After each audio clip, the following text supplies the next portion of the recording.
Bom dia, queridos, bom dia, meus amados irmãos.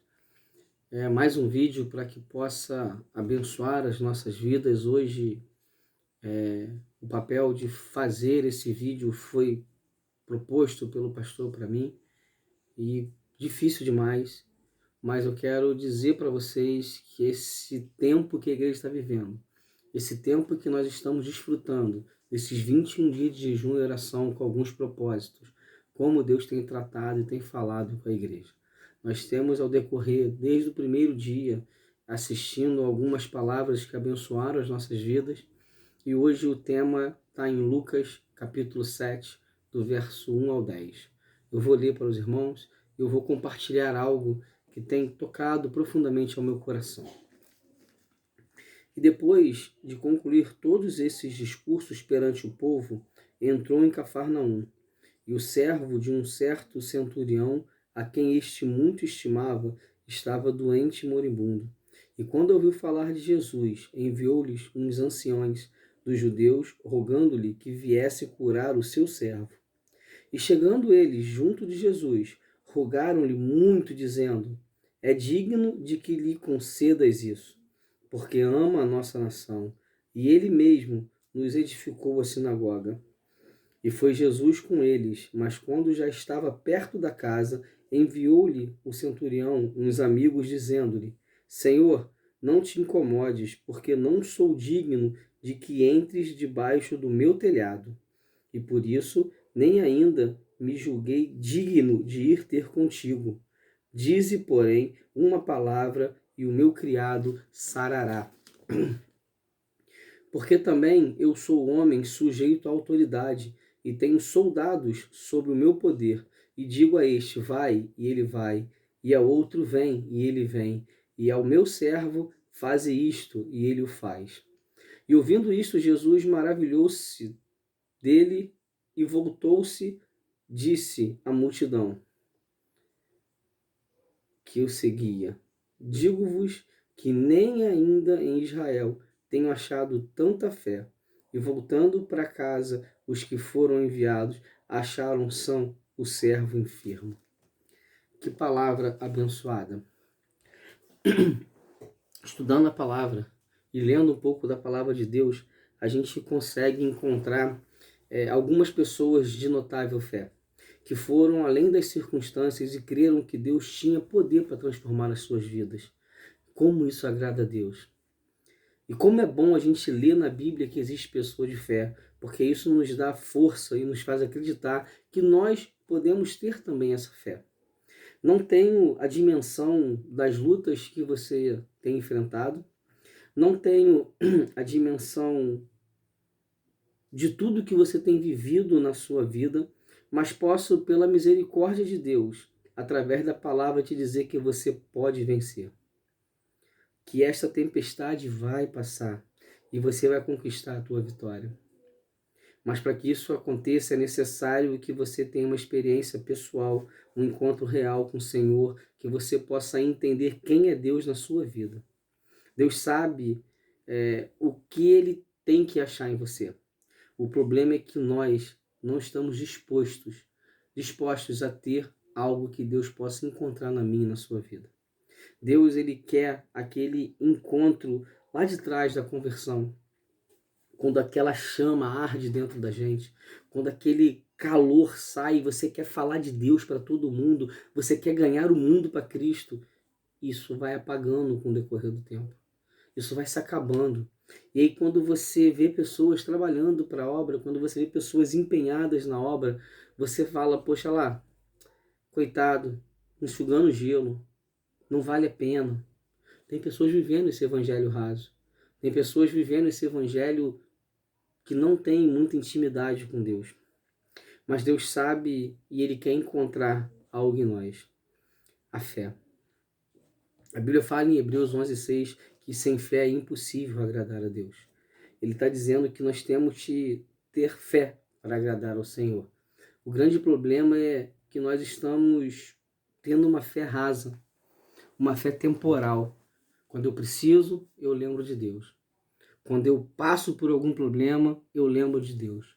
Aquela mera fé temporal. Não é uma fé que eu vou passar pela prova e eu vou estar bem ou eu vou estar mal, mas a minha fé vai ser inabalável. Tem pessoas que não conseguem viver essa fé. Tem pessoas que não conseguem seguir a Cristo, porque a tribulação e a tempestade tira o barco dele do rumo, tira o nosso prumo e o nosso muro fica torto. Nós tivemos palavras abençoadoras, que nós saímos cheios do Espírito Santo de Deus, nós saímos cheios do poder de Deus da igreja, mas na primeira dificuldade a gente esquece de quem é Deus. Podemos aprender lições valiosas com a vida desse centurião. Esse homem ele era romano. O próprio Cristo, o próprio Jesus, disse que nem Israel tinha encontrado tamanha fé. Acredite em nenhum dos seus discípulos ou líderes religiosos da época e também em nenhuma das pessoas que teve contato com Jesus e que viram os seus milagres ou ouviram as suas pregações. Essa fé foi encontrada na pessoa mais improvável de se imaginar. Pensa comigo, querido. Quando Deus olha para mim e para você, o que ele vai achar? Quando Deus fala comigo e fala contigo, o que ele vai ter de resposta? Quando Deus coloca algo na nossa mão, o que nós vamos fazer com isso? Nós estamos vivendo um tempo de apostasia, um tempo de esfriamento, um tempo que as pessoas não estão mais preocupadas com o Cristo que nós servimos. Pessoas têm esquecido desse evangelho. Mas e você? O que você tem feito para transformar e para mudar isso? Aquele centurião era uma das pessoas mais improváveis para se achar essa fé. E Jesus ficou admirado pelo tamanho da fé. Ele era um soldado romano que tinha sob seu comando mais de 100 soldados. Ele estava cuidando da guarnição em Cafarnaum para manter a ordem daquela região conquistada, e aquela região era submissa ao Império Romano. Teoricamente, alguém que deveria ser odiado pelos judeus. Mas não é o que aconteceu. A gente pode ver no texto que quem foi até Jesus foram os líderes.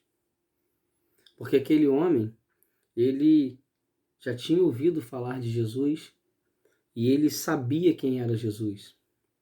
E ele teve um encontro com o Senhor quando ele identifica a sua submissão e quando ele entende que ele é dependente da misericórdia de Deus. Os líderes lá, eles insistiram dizendo que aquele homem, aquele centurião, ele merecia essa bênção. O centurião se preocupava muito com seu servo, algo difícil de se ver em uma pessoa dessa posição. Você tem se preocupado com seu irmão? Você tem se preocupado com o novo convertido? Você tem se preocupado com as pessoas que te procuram pedindo oração? As pessoas têm olhado para você, têm olhado para mim e têm achado essa fé. Elas têm achado Cristo no nosso rosto. Nós expressamos a glória de Deus. Ou as pessoas têm medo de chegar até nós. Ou nós estamos afastando essas pessoas do Evangelho. Estamos presos à instituição chamada igreja, esquecendo que nós somos a igreja de Cristo. Você tem que ser um canal de bênção, um canal de milagre. Este homem, sendo romano, esse centurião, ele foi criado em uma outra religião, adorando outros deuses. Mas em Israel, ele teve a oportunidade de conhecer a Deus, o Deus de Israel, o Deus verdadeiro e único. E ele teve tanta vontade de servir a esse Deus, que até mesmo construiu uma sinagoga. Muita qualidade desse homem. Mas o que chamou a atenção de Jesus foi a fé. O que nós, servos de Deus, precisamos ter é a nossa fé. Como está a tua fé, meu irmão?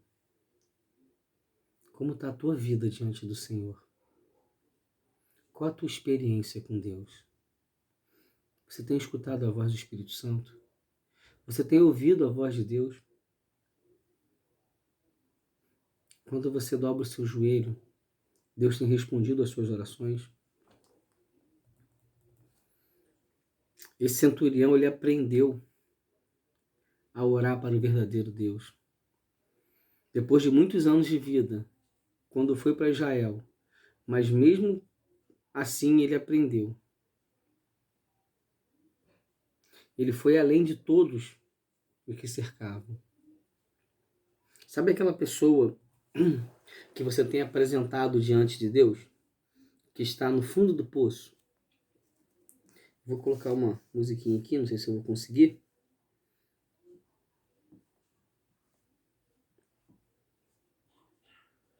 Que eu acho que ela vai retratar.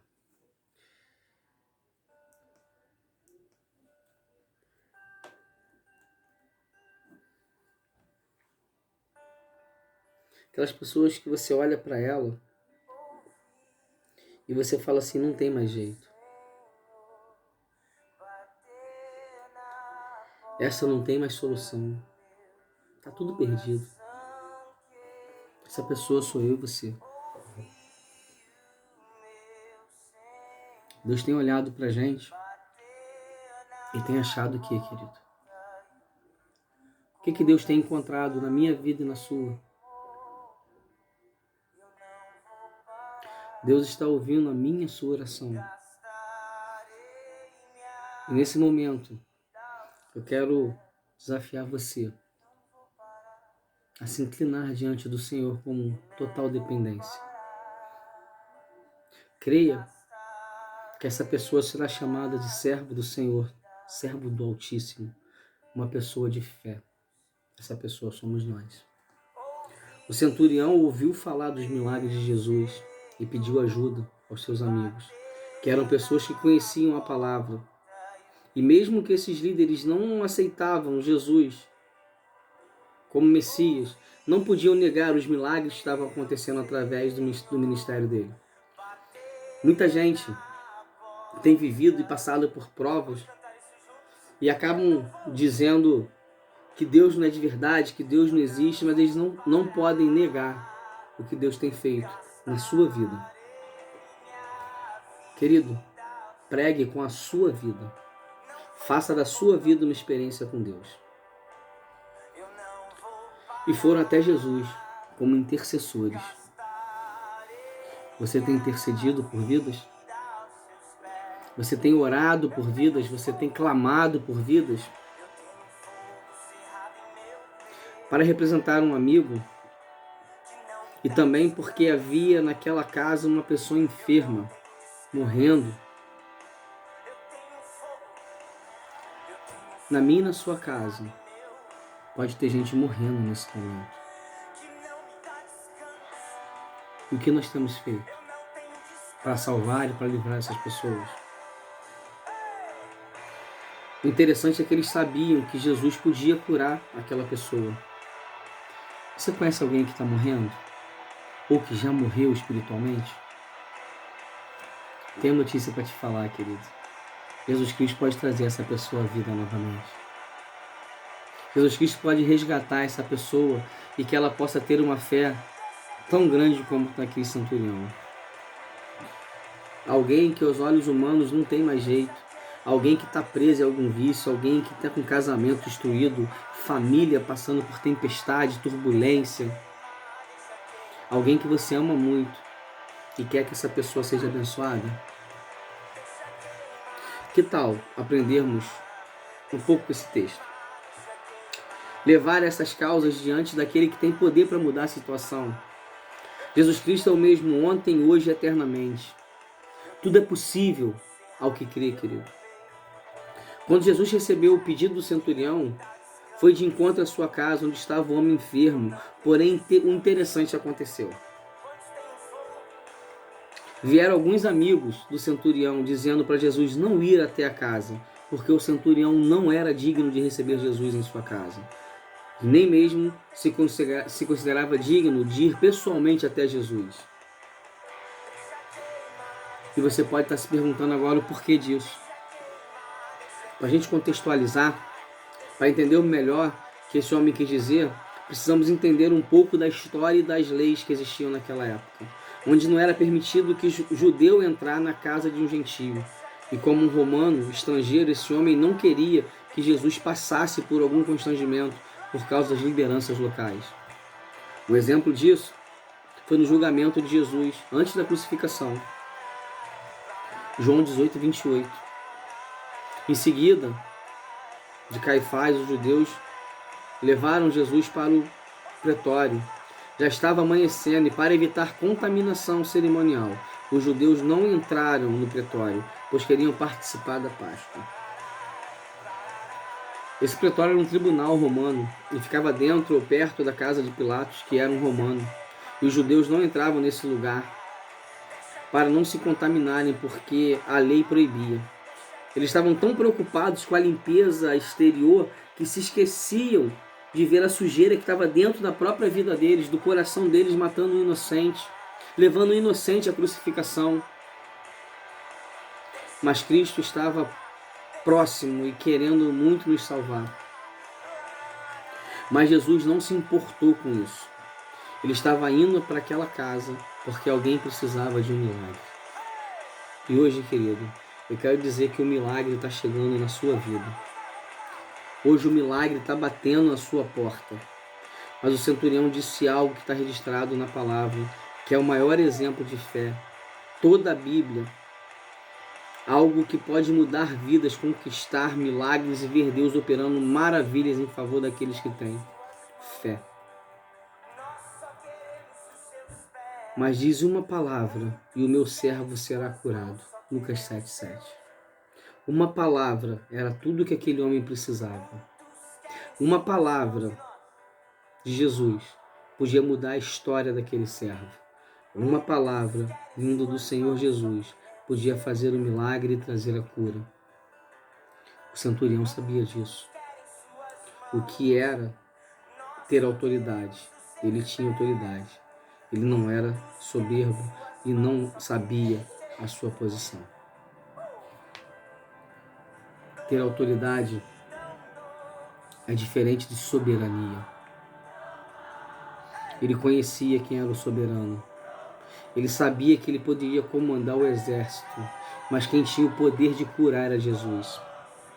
Ele reconheceu que Jesus tinha toda a autoridade nos céus e na terra. Ele tinha tanta autoridade e era tão santo que esse homem se considerou indigno de ir até Jesus. Mas ele confiou em Jesus ao ponto de crer que somente uma palavra era suficiente para ver o milagre na vida do seu servo.